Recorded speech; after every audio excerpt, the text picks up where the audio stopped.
Da Jesus amour, il s'est veillé m'aider. Da Jesus amour, il s'est veillé. C'est important. Et puis, elle peut sentir une présence auprès d'elle. C'est-à-dire qu'elle va dans la chambre, elle sent qu'il y a quelqu'un qui la suit. Quand elle va dans la cuisine quelque part, elle voit une homme qui passe.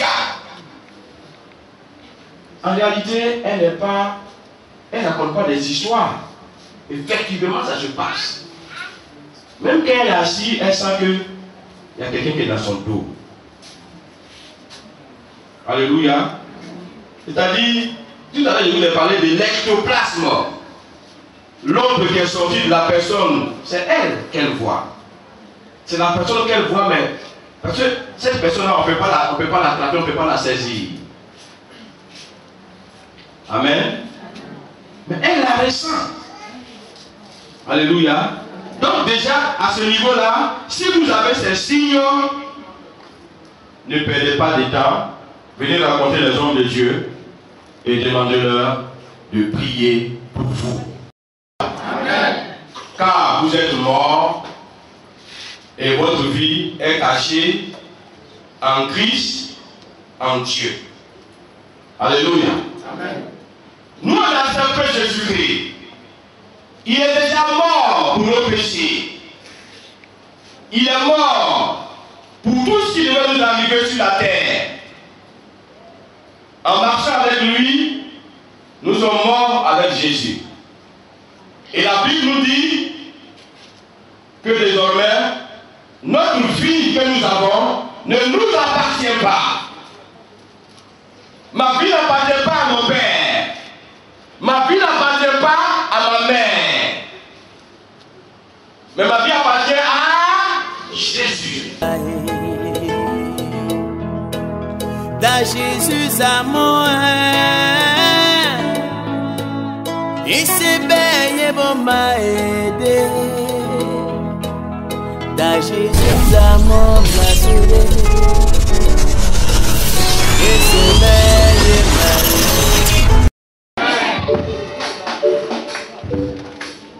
Je voudrais saluer tout le monde ce soir. Tous ceux qui ont pris ce programme à cœur et qui se sont déplacés pour venir, je voudrais leur dire d'avance qu'ils seront vraiment très enrichis par cet enseignement. Alléluia. J'étais là tout à l'heure à la maison et je me disais, Seigneur, est-ce que je peux vraiment donner à tous ceux qui seront là ce qu'il faut? Tellement qu'il y a beaucoup à dire sur ce sujet. Mais je me forcerai avec l'aide du Saint-Esprit afin que vous puissiez avoir l'essentiel. Amen. Voilà. Soyez donc vraiment les bienvenus. Il y en a même qui sont venus de l'intérieur du pays.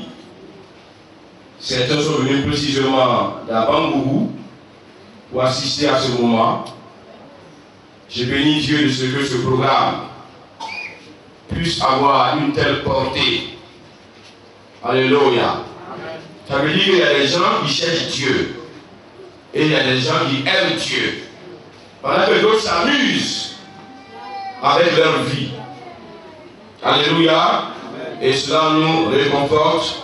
Nous qui avons cette charge de prêcher Jésus. Bien aimés, vous savez, nous tendons vers la fin de l'année. Nous tendons vers la fin de l'année et déjà le royaume des ténèbres est en train de travailler. Certains sont en train de tomber. Et au fur et à mesure, le nombre de ceux qui tombent va s'accroître. Parmi eux, certains auraient pu être sauvés.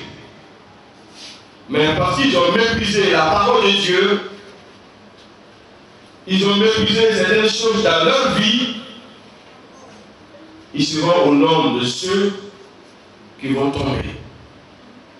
Je rends gloire au Seigneur parce que ce soir, vous avez pris cela à cœur et vous êtes venus. Nous allons donc parler ensemble des différents types d'envoûtement. L'envoûtement qui est une arme puissante utilisée par les mystiques, par les sorciers, pour détruire la vie des gens. Les gens peuvent ne pas vouloir vous tuer, hein? Ils vont vous fatiguer, ils vont vous faire souffrir, ils vont vous ruiner. Même si vous avez des grandes pierres, vous allez finir par perdre tous vos biens. Vous allez commencer à perdre votre forme, votre corps, votre chair. L'envoûtement se manifeste de plusieurs façons. Il y a certains qui sont très méchants et dès qu'ils vous envoûtent, c'est pour vous tuer sur le coup. Ils n'ont pas de temps à perdre. Mais certains sont très contents de vous voir souffrir, ça les fait rigoler, ils sont contents. L'envoûtement, qu'est-ce que c'est? Nous l'avons déjà dit, c'est une arme très puissante que les sorciers détiennent pour détruire la vie des gens. Lorsqu'on a affiché le thème, quelqu'un est venu nous dire, mais papa, envoûtement, est-ce que c'est dans la Bible? J'ai rigolé. L'envoûtement, la Bible en parle. Et pour parler comme certaines personnes, je voudrais dire, c'est verset waouh dans la Bible. Tout à l'heure, vous enlevez les versets. Ou alors même, je vous envoie maintenant, Ésaïe 47. Ésaïe 47, le verset 9. Qu'est-ce que lui nous dit? Ésaïe 47, le verset 9. Nous dit, ces deux choses t'arriveront subitement. Au même jour, la privation d'enfants et le veuvage, elles fondront en plein sur toi, malgré la multitude de tes sortilèges, malgré le grand nombre de tes enchantements. Que la Bible en parle, elle n'emploie pas le mot envoûtement, mais elle emploie le mot enchantement. Un enchantement, c'est un envoûtement.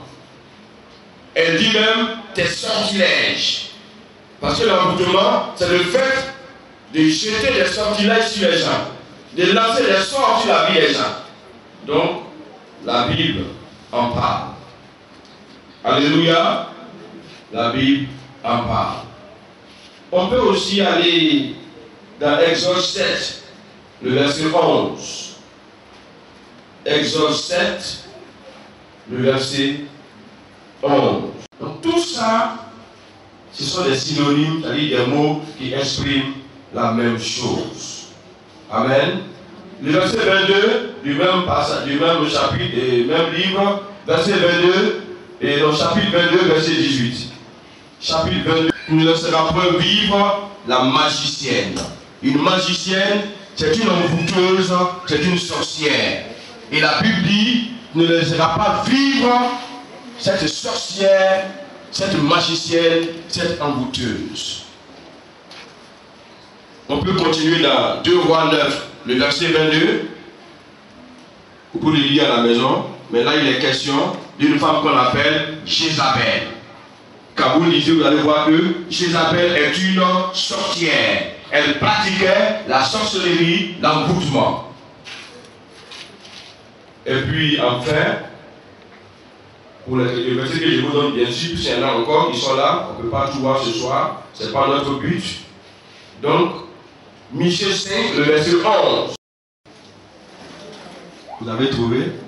Michée 5, le verset 11. Michée 5, le verset 11. Oui. J'exterminerai de ta main les enchantements et tu n'auras plus de magicien. Amen. Donc, il disait au peuple d'Israël, en ton sein, je vais détruire totalement les envoûteuses, les enchanteuses, les sorcières, les magiciennes, je vais les enlever dans ton milieu. Donc vous voyez que la Bible en parle. Et la Bible même montre que Dieu juge. C'est-à-dire Dieu punit les magiciens, les sorcières, les enchanteuses ou les enchanteurs. Alléluia. Voilà. Donc, nous n'avons plus de questions à nous poser si nous savons que la Bible en parle. Et c'est pourquoi nous aussi nous en parlons. Alléluia. Voilà. Vous allez même voir que dans certains passages, les enfants d'Israël faisaient même faire cuire leurs enfants au feu. Ils les font cuire au feu. Ah oui. Alléluia. Alors, il y a tellement différents types d'envoûtement. Je ne sais même pas par quoi il faut commencer. Il y en a tellement. Et puis, tout est important. Mais j'ai regardé un peu les délivrances que nous faisons souvent. Ce que nous recevons dans les délivrances. Et donc, j'ai sélectionné ça. Parce que je sais que c'est ce type d'envoûtement-là qui est dans notre milieu et qui règne. Et le premier type dont je voudrais vous parler ce soir, il s'agit du type qu'on appelle l'envoûtement direct. Parce qu'il y a l'envoûtement direct, il y a l'envoûtement par charge, il y a l'envoûtement par évocation, il y a l'envoûtement par égrégore, il y a l'envoûtement des lieux. Il y en a tellement. L'envoûtement alimentaire. Il y en a tellement. Alléluia. L'envoûtement direct. Vous devez retenir que l'envoûtement direct est un envoûtement dont le but est d'envoyer sur votre vie la maladie ou la mort. Donc quand le sorcier pratique ça sur une personne, il veut la rendre malade ou alors la tuer. Alléluia. Le sorcier, il est chez lui à la maison. C'est-à-dire que soit c'est lui-même qui veut nuire à une personne, ou alors quelqu'un allait le voir pour nuire à une personne. Donc il est chez lui à la maison. Il est couché sur son lit, sur sa nappe, sur son tara, sur son village. Et puis, il se dédouble. Il se dédouble. C'est-à-dire que pendant qu'il est couché, il a un double. Souvent on dit que c'est son esprit, ou bien c'est son âme. Les gens disent ça comme ils veulent. Mais il a un double. Et le double là va sortir de lui. Mais lui, il est couché à la maison. Hein? Et pendant même ce temps-là, même si vous le tapez, il ne va pas se réveiller. Hein? Surtout les gens qui ont des sommeils très profonds là. Donc, son double va quitter. Et puis, son double va se diriger vers la personne qu'il veut détruire. Alléluia. Ce double-là, souvent, on l'appelle aussi un ectoplasme. Un ectoplasme, c'est-à-dire que lorsqu'il rentre en transe, il est en train de faire ses manigances pour quitter son corps pour partir, c'est ce ectoplasme-là qui s'en va. C'est une sorte de manifestation, si vous voulez, fantomatique. C'est comme une ombre. Souvent, les gens disent, j'ai vu une ombre passer là. Il ne ment pas, hein. Il ne ment pas. Parce que cette ombre-là, quand elle sort de lui, elle se dessine et elle prend la forme d'un homme. Et c'est cette ombre-là, cette manifestation fantomatique-là, qui va partir, rentrer aussi dans le double de la personne aussi qui est couchée quelque part. Mais pour le faire, il attend toujours que la personne dort la nuit. Est-ce que vous savez pourquoi c'est la nuit? Quand la personne dort profondément dans la nuit. Parce qu'en réalité, ceux qui ne connaissent pas Jésus, même d'ailleurs, même le chrétien lui aussi, lorsqu'il dort profondément, son corps et son esprit sont sans défense. Quelqu'un qui a dormi, il peut faire quoi? Est-ce qu'il voit ce qui se passe autour de lui? Oh, c'est ça qu'ils aiment. Et c'est ce moment-là qu'ils choisissent pour quitter en eux et puis aller rentrer dans la personne. Est-ce que vous comprenez un peu? Parce que là, il n'y a pas de risque, il n'y a pas de débat. Puisque la personne dort, ses défenses sont diminuées. Et c'est là que lui, il va commencer à agir. Ouais, l'homme qu'elle a là, il a beaucoup de composantes, hein. C'est-à-dire qu'il y a beaucoup de choses qui font l'homme. Vous comprenez? Et lui, quand il s'en va pour un but. Tout à l'heure, j'ai dit, il va pour quoi? Il va pour faire quoi? Il y a deux buts. La maladie et puis la mort. Donc ce programme-là, quand il s'en va, il va déposer ce programme-là dans l'inconscient, ou bien si vous voulez, dans le double de la personne. Il dépose ça dedans. Alléluia. Et quand il a réussi à le faire, son travail est terminé. Le reste là, ça va commencer à se mettre en marche. Amen. Amen. Amen. Amen. Après ce moment-là, ce textoplasme dont tout à l'heure nous avons parlé, lui va prendre son temps à frapper le double de la victime, la personne à qui il veut faire du mal. Il va prendre son temps à la frapper, à la taper.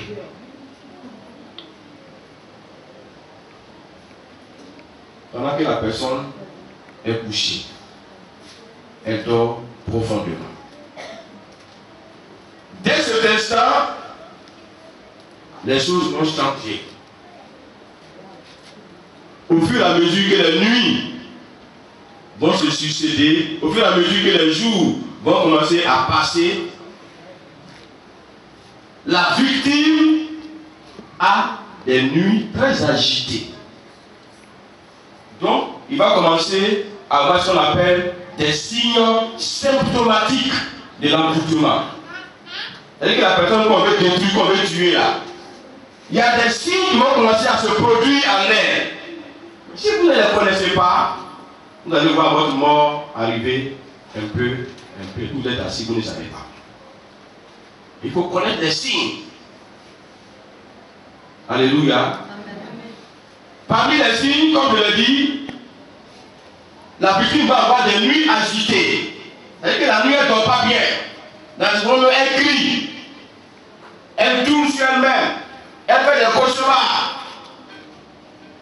Comme si on la poursuivait, comme si elle avait peur dans son sommeil. Alléluia. Et les signes vont commencer donc à, comment on appelle ça, à se succéder dans son sommeil. Elle peut voir la personne qui la menace. Elle peut voir la personne qui la poursuit. Alléluia. Dans son sommeil, elle peut voir la personne. Dans notre jargon, on appelle ça le miroir de l'envoûtement. Le miroir de l'envoûtement. La personne arrive à voir dans le miroir, c'est comme si elle est dans le miroir, puis derrière elle, quelqu'un vient, et donc elle arrive à voir la personne qui arrive, en tout cas pour la menacer. Et donc, c'est un signe aussi très important. Et puis, elle peut sentir une présence auprès d'elle. C'est-à-dire qu'elle va dans la chambre, elle sent qu'il y a quelqu'un qui la suit. Quand elle va dans la cuisine quelque part, elle voit une homme qui passe. En réalité, elle ne raconte pas des histoires. Effectivement, ça se passe. Même quand elle est assise, elle sent qu'il y a quelqu'un qui est dans son dos. Alléluia. C'est-à-dire, tout à l'heure, je voulais parler de l'ectoplasme. l'ombre qui est sortie de la personne, c'est elle qu'elle voit. C'est la personne qu'elle voit, mais parce que cette personne-là, on ne peut pas la traiter, on ne peut pas la saisir.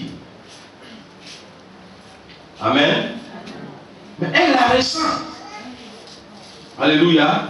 Donc déjà, à ce niveau-là, si vous avez ces signes, ne perdez pas de temps. Venez rencontrer les hommes de Dieu et demandez-leur de prier pour vous. Alléluia. Alléluia. Il y avait un jour un jeune homme qui avait ces signes-là. Et nous lui avons parlé que sa vie était en danger. Et puis, jusque-là, il n'arrivait pas à voir le visage de la personne qui le menace. Et puis un jour, il a eu à voir le visage de sa tante. Amen. Il a eu à voir le visage de sa tante. Et ça veut dire qu'elle vivait, elle était comme sa mère. Il n'avait pas de mère. Et il a commencé à prendre conscience. Il dit, ah, tanti, vraiment, dans ce temps-là, je dors très mal et tout ça. Mais à chaque moment que je rêve, je te vois dans mes rêves. Tu me poursuis. Il dit, oui, moi je te poursuis pour gagner quoi?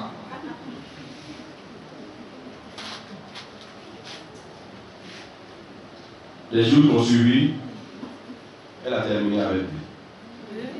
Ah oui. Elle a fini parce que sinon ça allait sortir. Pour le moment, c'était un bruit un peu la danse. Mais si ça prend de l'ampleur, c'est pas bon pour elle. Donc, elle a fini avec lui. La santé de la personne. C'est-à-dire, la personne à qui on veut faire du mal là, sa santé commence à se dégrader. Ça veut dire quoi? Ça veut dire que la personne était en bonne santé avant. Donc, elle a commencé à perdre sa santé. Et puis, si elle perd sa santé et que ça s'arrête là, tout simplement, et puis ça revient, c'est bon. Mais elle commence à avoir ce qu'on appelle des ecchymoses. Des ecchymoses, des sortes de, si vous voulez, extravasation, c'est-à-dire le sang éclate sur sa peau. Quand elle se lève le matin, elle voit des taches. C'est un peu comme des taches noires, mais en fait ce n'est pas des taches. C'est du sang qui se coagule dans sa peau. Quand elle commence à voir de telles choses, elle doit prendre sa vie au sérieux. Et ce n'est pas fini. Tout d'un coup, voilà une autre maladie qui vient se greffer. Vous comprenez? Une maladie arrive pour se greffer sur elle. Et puis quand une maladie quitte, il se bat, il arrive à la guérir, une autre maladie sort peut-être quelque part ailleurs. Est-ce que vous comprenez? Donc ça veut dire que les maladies là, ça se suit. Vous voyez, le rôle, c'est fatiguer la personne au maximum. Un jour, on m'a appelé, on m'a dit, il y avait une dame que je voyais souvent qui passait devant mon bureau quand j'étais encore au nord. Je ne la voyais plus. Et puis, quelqu'un m'a dit, bon mais, alors je vais t'envoyer chez elle. On est arrivé chez elle, j'étais assis. On a trouvé là une malade. Moi je suis assis. Et on me dit, la femme que tu ne voyais pas là. La voilà. Elle dit, mais non, celle-là elle est mince. L'autre était brosse. On dit, mais c'est elle qui est couchée là. Mais elle ne lui ressemble même pas. On dit, oui, mais c'est elle qui est couchée là. C'est-à-dire, elle avait fondu comme une bougie. La grosse femme que je voyais qui défait devant mon bureau là. Vous n'allez connaître même plus. On pouvait me dire tout c'est quoi. Quand même je suis arrivé, quand on dit c'est elle, j'ai commencé à pleurer. L'autre arrive, l'autre vient, l'autre s'en va, ainsi de suite. Donc les maladies se succèdent. Et ça, c'est même pas la peine de vous fatiguer pour dire que vous allez faire radio, les gens vont venir voir. radio là, ils ne vont rien voir dedans. Vous pouvez faire vos échos comme vous voulez. Si vous avez de l'argent, c'est bon. Allez même faire vos scalaires. C'est de l'argent que vous jetez par la fenêtre. Parce que le rôle aussi, c'est ça. C'est de vous ruiner financièrement. Vous comprenez? Et puis, c'est pas encore fini. Souvent, la personne qui est envoûtée, on dit, elle est à garde. C'est-à-dire, quand vous la trouvez, elle est malade, hein? Mais quand vous la trouvez là, souvent, elle regarde comme ça. Quand vous regardez son regard, on a l'impression qu'elle voit quelque chose. On a l'impression qu'elle a peur de quelque chose. On a l'impression qu'elle est effrayée. Voilà. Mais si la personne n'est pas arrivée à ce stade-là, souvent aussi, elle peut entendre des voix. La personne peut entendre des voix. Mais là, je vous préviens dès maintenant, faites très attention. La personne peut entendre une voix qui dit, il faut crier, il faut crier, il faut crier. Gardez-vous de crier. Si vous criez, vous tombez fou ou vous tombez folle. La voix parle de ses oreilles. Il faut crier. Quand elle est dans les rues, hein, elle peut me dire, déshabille, tu es plus où? Déshabille, tu es plus où? N'obéissez jamais à cette voix. Alléluia. Alléluia. N'obéissez jamais à ces voix. Parce que quand la voix fait ça, c'est comme si vous en avez marre de la vie. Donc, elle vous pousse à crier. Mais une fois que vous avez crié, c'est fini. Vous basculez. Vous tombez dans la folie. Donc, faites très attention. Si cela, par hasard, pouvait vous arriver. Ou même quelquefois, vous êtes là, votre esprit n'est pas en paix. Vous avez l'impression que vous allez faire un accident, quelque part. Vous avez l'impression que quelque chose va vous arriver. Vous avez l'impression que certainement, dans cette vie-là, vous allez mourir. Vous comprenez? Tout cela, c'est des signes. Vous devez très faire attention à ces signes. Et nous sommes là ce soir pour ça. S'il y a des gens qui ressentent déjà les signes qui sont ici, eh bien, nous allons prier pour ces personnes. Pour détruire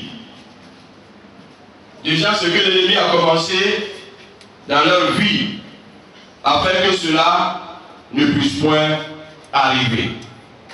Alléluia. Qu'un médecin, aussi puissant soit-il, n'est capable de vous enlever des dents. Il n'y en a pas. Amen. Il n'y en a pas. Vous allez beau prendre les comprimés, vous allez beau faire votre examen que vous voulez faire, ça sera vraiment inutile. Bien au contraire, vous allez perdre de l'argent. Voilà donc le premier type d'envoûtement ce soir que je veux vous faire connaître. Parce que j'ai rencontré des gens qui m'ont dit, pasteur, j'entends des voix. J'entends des voix. Il dit, oui, oui, j'entends des voix, d'accord. Il ne faut pas suivre leur commandement. C'est des voix sataniques. Leur rôle est de te rendre fou ou folle. Il ne faut pas obéir. Quelqu'un me dit, me voit un jour, dit, pasteur, j'ai marché dans les rues et puis tout d'un coup, une voix me dit, enlève ta ceinture, ton pantalon, déshabille-toi dans les rues. Et la voix insistait. La voix insistait. Il lui a dit bravo. Tu n'as pas obéi, tu as bien fait. Si tu le faisais, tu devenais fou. Alléluia. Mais je voulais vous dire ce soir que on va voir plusieurs types. Mais ce type que nous venons de voir, qui est l'envoûtement direct, comme les autres types d'ailleurs, ne réussissent pas avec le chrétien. Alléluia. Quelqu'un qui a donné sa vie à Jésus-Christ. Ce genre de type, ce genre d'envoûtement, ou quel que soit leur type, ne peut pas atteindre la vie d'un chrétien. Excusez-moi ce soir pour le thème, mais je voulais parler d'un vrai chrétien. Quelqu'un qui a donné sa vie à Jésus, qui marche avec Jésus, qui suit Jésus, qui fait la volonté de Jésus. Aucun emboutement ne peut l'atteindre. Vous savez pourquoi? Allons-y dans Colossiens 3, le verset 3, vous allez comprendre. Colossiens 3, le verset 3. Amen. Car vous êtes morts et votre vie est cachée en Christ, en Dieu. Alléluia. Amen. Nous, on a accepté Jésus-Christ. Il est déjà mort pour nos péchés. Il est mort pour tout ce qui devait nous arriver sur la terre. En marchant avec lui, nous sommes morts avec Jésus. Et la Bible nous dit que désormais, notre vie que nous avons ne nous appartient pas. Ma vie n'appartient pas à mon père. Ma vie n'appartient pas à ma mère.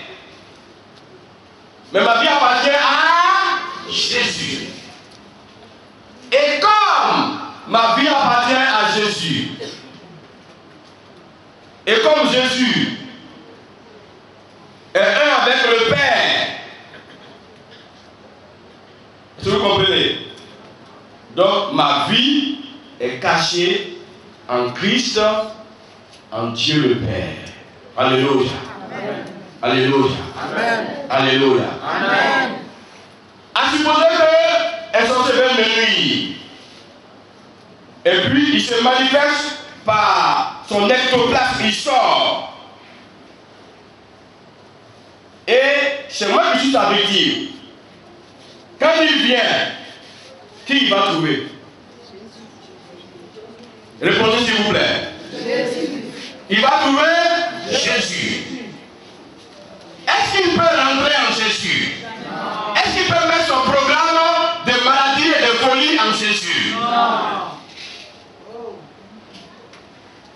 Mais même en réalité, il va d'abord rencontrer Dieu le Père. Parce que moi je suis en Christ et puis je suis en Dieu. Donc Dieu il est au-dessus.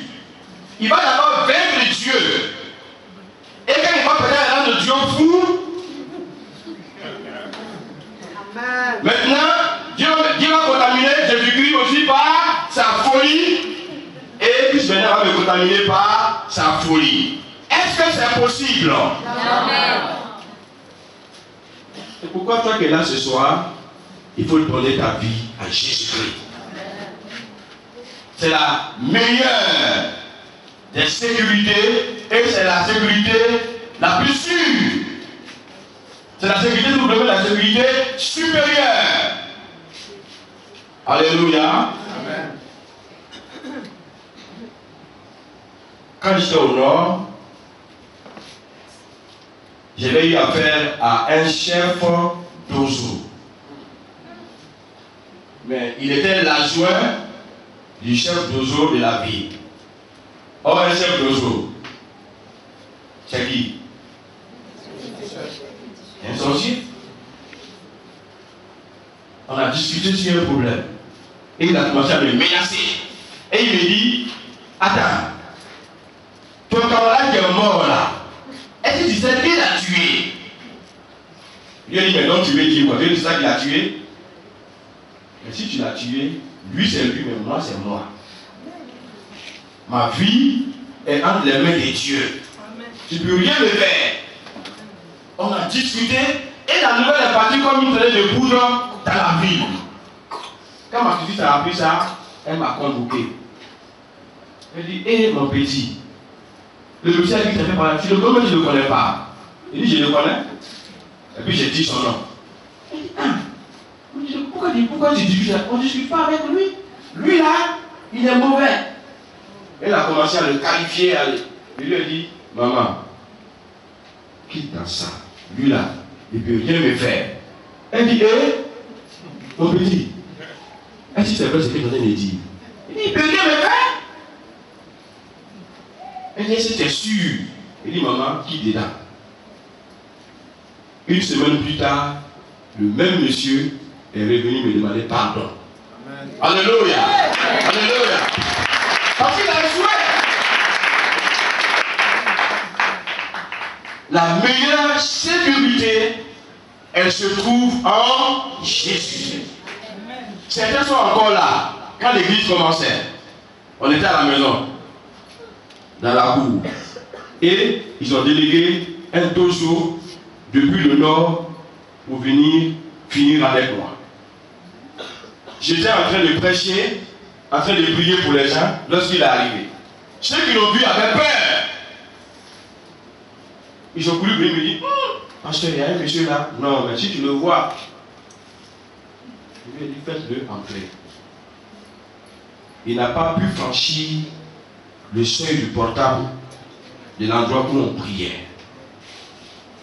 Il a mis un pied dedans. Quand il a soulevé le deuxième pied, il est tombé, il a commencé à crier. Tous ceux qui étaient aux alentours ont commencé à courir pour venir le regarder. La meilleure des sécurités, c'est Jésus-Christ. Alléluia. Quand vous voyez les chrétiens courir venir à l'église, ne pensez pas qu'ils perdent leur temps. Ils gagnent des temps. Parce que celui qu'ils ont accepté, c'est celui-là qui les protège. Amen. Amen. Amen. C'est pourquoi il faut donner sa vie à Jésus-Christ. Lorsque nous lisons dans 1 Jean 3, 8, 1 Jean 3, 8, ce verset nous dit, le Fils de Dieu a paru pour faire quoi? Pour détruire les œuvres du diable. Le Fils de Dieu a paru pour détruire les œuvres du diable. Et si ce soir tu es là et que les signes dont nous avons parlé tout à l'heure, tu les ressens, Christ est capable de les détruire dans ta vie. Amen. Et de te libérer totalement. Amen. Acceptez Jésus-Christ, vous qui ne l'avez pas encore fait. Ou certainement si vous partez peut-être à bas à l'église, à cause des chants, à cause de la musique, à cause de la danse, à cause des parents, à cause des amis, mais ce soir, donnez réellement votre vie à Jésus-Christ. C'est la protection, la sûre, la meilleure. Alléluia. J'étais allé en vacances au village. On avait un village qui était un campement très éloigné du village. Et quand je suis arrivé, j'ai continué au campement. Quelque chose va se produire dans la nuit. Dans la nuit,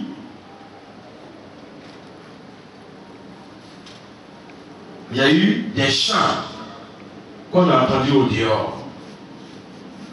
Et en même temps qu'il y a eu des chants qu'on a entendus au dehors, juste après le chant, il y a eu un long cri, comme le cri d'un chien qu'on avait frappé et qui a déchiré l'air dans la nuit. Le matin, mon père est venu témoigner. Il dit, est-ce que vous êtes au courant de ce qui a eu lieu la nuit? Je lui ai dit non. Il dit, on n'a jamais vu ça ici. Chaque nuit, on entendait des cris des hiboux. On était emmerdés par les hiboux. Mais quand tu es arrivé, dans cette même nuit où tu es arrivé là, quelque chose s'est produit. C'est que l'hibou a failli faire comme il le fait chaque jour. Mais il n'a pas eu le temps de continuer. Il a poussé un grand cri et on a dormi en paix jusqu'au matin. Alléluia! Alléluia! Parce qu'avant de dormir, le chrétien prie. Vous comprenez? Le chrétien prie avant de dormir. C'est déjà un avantage. Il appelle son Dieu au secours pour le surveiller, pour le garder. Donc, dans la nuit, celui qui veut faire sa magie là, elle ne nous regarde pas. Alléluia. Elle ne nous regarde pas. Nous, on est couchés en dehors. Vous pouvez trouver ce passage dans le psaume 4. Alléluia. Le psaume 4, il est écrit, je me couche et je m'endors en paix. Parce que Dieu est ma sécurité. Alléluia. Je me couche et je m'endors en paix. Je suis tranquille. Alléluia. Alléluia. Voilà ce soir ce que vraiment je voulais vous donner pour ce premier jour.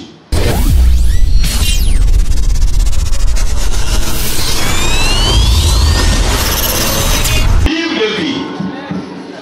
Afin que le Seigneur leur vie, ô Dieu, puisse te plaire. Merci Seigneur de faire que tes enfants et que tu deviennes leur et aussi puissent être libérés. Voilà pourquoi ce soir, Seigneur, tu as permis de donner ce message.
vie, de sa vie, de son esprit, de son esprit, de son âme, de son âme, de son corps, de son corps. Les démons soient chassés, les esprits humains soient chassés dans le nom de Jésus-Christ, dans le nom de Jésus-Christ, dans le nom de Jésus-Christ.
Jésus, au nom de Jésus, au nom de Jésus,